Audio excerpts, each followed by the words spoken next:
Los seres humanos tenemos una fascinación por el pasado, por entenderlo, por excavarlo, precisamente es lo que estudia la historia y la arqueología.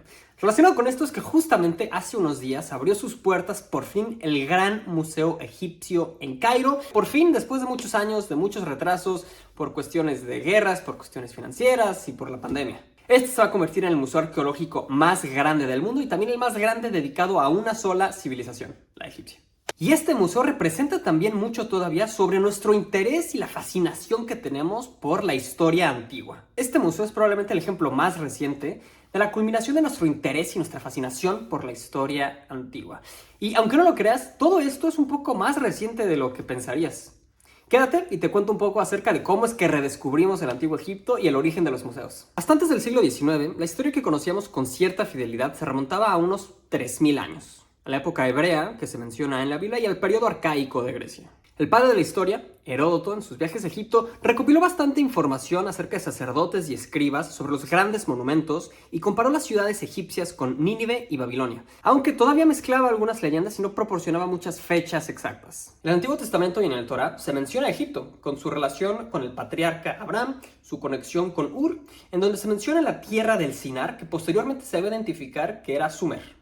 Durante la Edad Media, la historia estaba dictada prácticamente por lo que decía la Biblia. La historia más profunda, más antigua, era lo que decía el Antiguo Testamento. Para la gente de esa época, la historia se limitaba a lo que estaba en esas páginas. Sin embargo, la curiosidad de algunos de los coleccionistas que vivían en esta época fueron justamente los que dieron pie a que empezara a estudiarse el pasado de una manera más extensa. El Renacimiento trajo grandes riquezas a algunas ciudades como Venecia y Génova, principalmente gracias al comercio de especias. La creciente prosperidad que trajo el comercio hizo que los aristócratas pudieran tener un poco más de tiempo para el ocio y un poco más de tiempo para poder encargar ciertas obras de arte. Y es este contexto el que precisamente hace que las personas empiecen a ser un poco más curiosas y tengan más interés acerca del mundo en el que viven, pero también de su pasado. Hacia el siglo XVI comienzan a aparecer los gabinetes de curiosidades.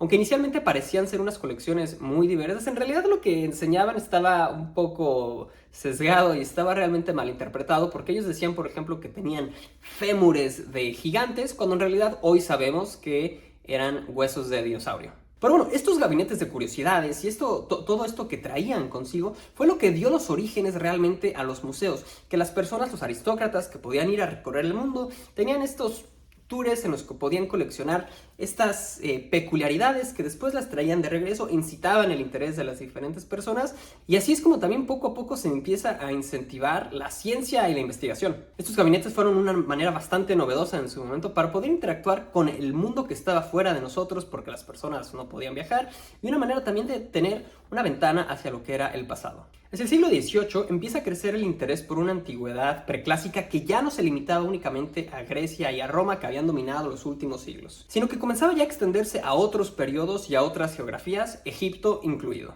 Con esto comenzaron a hacerse ciertas expediciones, la gran mayoría de ellas estaban hacia la región del Levante, porque estaban interesados en ver si podían encontrar alguna antigüedad cristiana o algún objeto de la época o que pudiera ser parte de las grandes leyendas o del canon. En el siglo XVII, el francés Charles Roland hace una publicación acerca de la cultura egipcia que empieza a despertar mucho el interés en la población en general. Se reconoce que el contenido de esta obra es un poco más popular que lo que realmente era precisa acerca de la información de lo que hablaba, pero fue un factor clave para encender el interés en un público más general.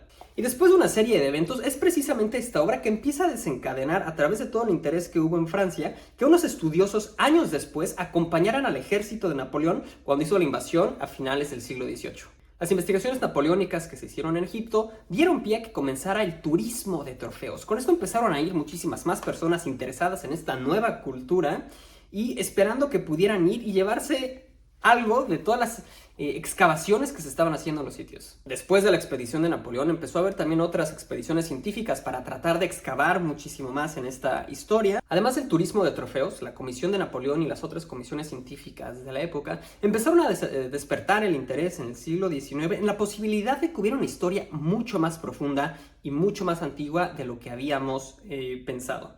El impacto de todo esto fue significativo, descubrimos muchos artefactos y el conocimiento de una civilización muy lejana de lo que no podíamos imaginarnos, y esto empezó a alimentar la imaginación de las personas y de los académicos, y tiempo después esto llevó a los descubrimientos para poder entender a la civilización egipcia y a Mesopotamia también. E incluso en todo esto, durante el siglo XIX y alrededor de todo el turismo de trofeos, empieza a crearse toda una industria para tratar de satisfacer los deseos de los turistas y todos los objetos de colección y de recolección que se estaban llevando. En el siglo XIX, Asiria y Babilonia van a ser descubiertas también y extienden aún más la línea del tiempo de lo que pensábamos y de lo que sabíamos. En 1840 se descubre la ciudad de Nínive y esto es clave para el desarrollo de todo el estudio de la asirología. Se hace también el descubrimiento de la escritura cuneiforme, se recuperan millones de textos de estos periodos y aunque solo una pequeña parte ha podido ser leída, existen cientos de sitios que aún no se han explorado en lo que hoy es Irak y varias regiones vecinas. En otra de estas expediciones por parte del Museo Británico es que descubrimos la epopeya de Gilgamesh. Como pueden ver, durante este periodo hubo muchísimas comisiones por parte principalmente de Inglaterra y de Francia, que es los que tenían las relaciones